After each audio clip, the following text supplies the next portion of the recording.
Welcome to global channel జయంతి అమిరిశెట్టి.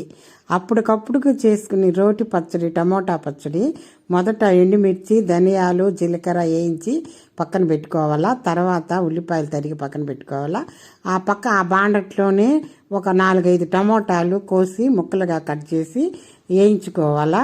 పక్కన చల్లారి పెట్టుకోవాలా. తర్వాత మళ్ళీ చింతపండు కొద్దిగా నిమ్మకాయ సైజు నానబెట్టుకోవాలా. నానబెట్టుకొని మొదట రోట్లో వెల్లుల్లిపాయలు వేసి కొద్దిగా ఒక్క చెక్కగా దంచి దాంట్లో చింతపండు వేసి దంచాలా.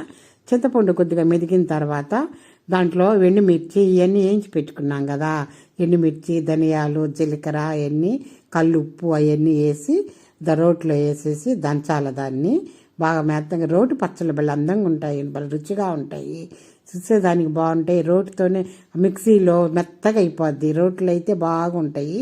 ఇవి బాగా అవి దంచుకోవాలా. ఎండుమిర్చి, ఈ ధనియాలన్నీ అవి మెదిగిన తర్వాత టమోటా ముక్కలు వేసేసేయాలా. టమోటా ముక్కలు వేసి అవి బాగా మెత్తగా దంచుకోవాలా. దంచుకున్న తర్వాత ఉల్లిపాయలు వేయాలా. ఉల్లిపాయలు ముక్కలుగా తరిగి పెట్టుకున్నాం కదా, ఆ ఉల్లిపాయలు వేసి దాంట్లో బాగా ఒక ఊరికి అట్టట్ట అంటే మెత్తగా మెదిగితే బాగుండవు, మళ్ళీ నంచుకుంటే బాగుంటాయి ఉల్లిపాయలు. టమోటా పచ్చడి రెడీ.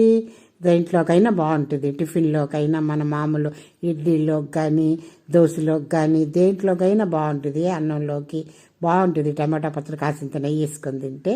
లైక్ చేయండి, షేర్ చేయండి, సబ్స్క్రైబ్ చేయండి.